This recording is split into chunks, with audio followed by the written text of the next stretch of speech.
Hello, this is Brenda Weatherly with The Simple Life, Homesteading the Pioneer Way. And today we're going to be making apple cider, or beginning the process. And I'll tell you how I'm doing. Just a minute, let me turn on the light. It's about 9:30 in the evening, and I had turned the kitchen light out. And it was a little dark, so this is what I'm doing. This is a half-a-gallon jar. And I'm using 3 nice sized apples. You could use 6 smaller ones, and I'm cutting them up, as you can see, in just chunks, probably like 1-inch pieces, and I'm putting them in the jar. And I will bring you back when I get this done. You want to add that I'm using the whole apple, the core and all. Of course, if it was a bad spot, these are beautiful fancy apples. You can use just Granny Smith or any kind of apple that you desire. I'm trying to do this with one hand. Don't seem to be doing too great. And you want to use filtered water or either spring water. Do not use tap water for this process because the chemicals in the water. Now, this being a core, I don't know if I can cut it, or I have been just breaking it off.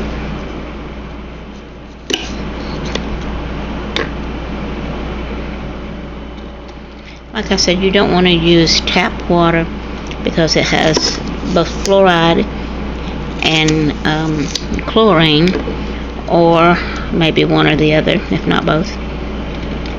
And I did not have, as you know, I am homesteading with my mom, and we're using just faucet water.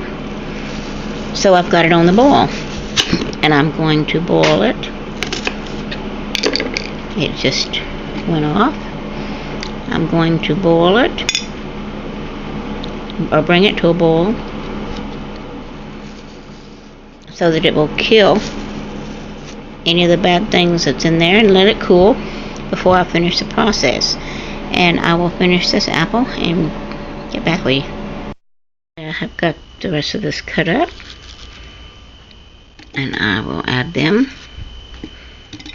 to my jar.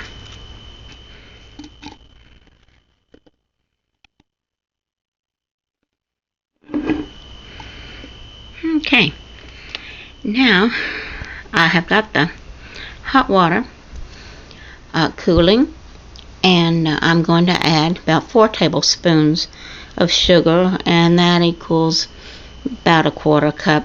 And I'm going to let it dissolve in the warm hot water, and then bring it to cool about room temperature before I add it to the jar.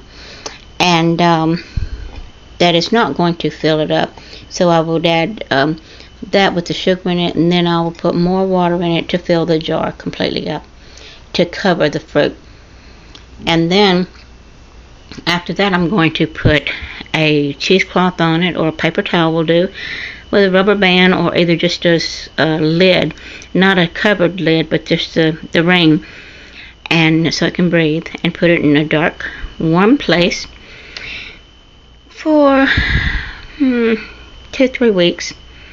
And then I will strain the liquid from the fruit, discard the fruit, throw it to your chickens or your animals, whoever would like to eat it. And then you cover the liquid back up, and in the same way, put it in a dark place again for a month to 6 weeks. After 4 weeks, you can start tasting it, and let it go to your taste. It will just get more vinegary as it sets. So after about a month of the second setting, which will be 6 or 8 weeks from the beginning. After about a month after you have strained it and took the fruit out, start tasting it. And when it tastes like you prefer, then you can bottle it up and start using it. So, until next time, this is Brenda Weatherly saying, keep homesteading.